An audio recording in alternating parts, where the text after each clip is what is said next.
সন্দেশখালী যদি বিশেষ বিশেষ স্পর্শকাতর এলাকা বা উপদ্রুত এলাকা হয়, রাজ্যের কোনো মন্ত্রী যদি তা স্বীকার করে নেন, তাহলে রাজ্যতে ধরনের জায়গা এখন অনেক আছে। কুস্তি আছে, সিরাকল আছে, ডায়মন্ড হারবার আছে, শীতলকুচি আছে, নানুর আছে, পাণ্ডবেশ্বর আছে, নন্দীগ্রামের কিছু অংশ আছে, নেতায় আছে। তাহলে রাজ্যে বেশিরভাগটাই উপদ্রুত বিশেষ বিশেষ স্পর্শকাতর জায়গা, তার মাঝে কিছু কিছু জায়গা মরুদ্যানের মতো স্বাভাবিক জায়গা আছে, যা বলতে চাইছেন আজকে রাজ্যের মন্ত্রী। আজকের যে ঘটনা অত্যন্ত বিপজ্জনক ঘটনা পশ্চিমবঙ্গের পক্ষে। এই ঘটনার পুঙ্খানুপুঙ্খ বিশ্লেষণ করলে কয়েকটি বিষয় বেরিয়ে আসছে। এক নম্বর, যে কেন ইডি এই রেশন দুর্নীতির তদন্তে বনগাঁর এক জায়গাতে এবং এই সন্দেশখালীতে সরবেরিয়াতে গেছিল।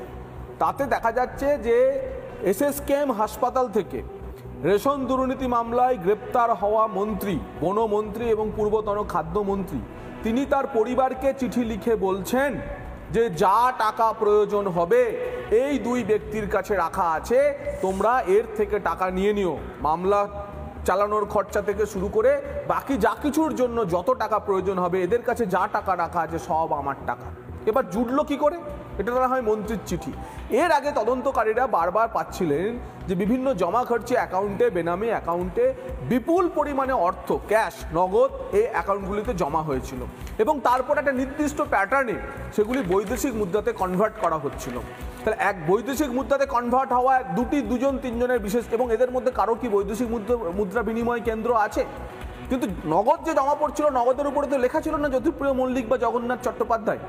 তাহলে যখন এটা লিঙ্ক হলো, যখন সেই মন্ত্রী বললেন যে এদের দুজনের কাছেই আমার টাকা রাখা আছে, এদের কাছে গিয়ে টাকা চাইলেই তুমি পাবে, তখন হচ্ছে ইডি এবং সিবিআই এই তদন্তে নামলো এবং তিনটি ক্ষেত্রে তদন্ত করার জন্য ইডির তদন্তকারী অফিসাররা আজকে সরবেরিয়াতে গেছিলেন। এক নম্বর রেশন দুর্নীতি, দু নম্বর হিউম্যান ট্রাফিকিং অ্যাঙ্গেল। এই হচ্ছে সেই ব্যক্তি যে ব্যক্তির বিরুদ্ধে রোহিঙ্গাদের নির্দিষ্ট একটা টাকার বিনিময়ে টেকনাফ থেকে বাংলাদেশ থেকে এপারে নিয়ে এসে জলপথে এখানে সেটেল করা, তারপর এখান থেকে দেশের বিভিন্ন প্রান্তে ছড়িয়ে দেওয়া, জম্মু কাশ্মীর, হায়দ্রাবাদ, দিল্লি, উত্তর 24 পরগনা ছড়িয়ে দেওয়ার মতো অভিযোগ রয়েছে। এবং থার্ড যেটা হচ্ছে যে মাস তিনেক আগে ধরা পড়েছিল যেটা একটা বড় 200 কোটি টাকা ড্রাগ কনসাইনমেন্ট, যে ড্রাগ হচ্ছে আফগানিস্তান থেকে করাচি বন্দরে, দুবাইয়ে জেবেল আলী থেকে কলকাতা বন্দরে এসে নেমেছিল এবং তার লাস্ট কনসাইনি ছিল শরীফুল মোল্লা, এই সরবেরিয়ার ঠিকানা।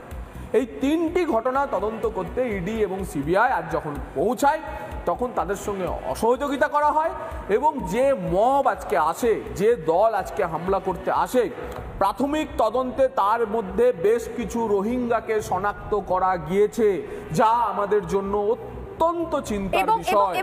আপনার কি মনে হয় পশ্চিমবঙ্গে রোহিঙ্গাদের আনা হচ্ছে, ভোটার কার্ড বানিয়ে দেওয়া হচ্ছে, আমি আপনার কাছ থেকে শুনতে চাই রোহিঙ্গারা কি আমাদের দেশে ঢুকেছে? আপনার কি মনে হয় শাহজাহানরা রোহিঙ্গাদের এনে ভোটার কার্ড বানিয়ে দিচ্ছে?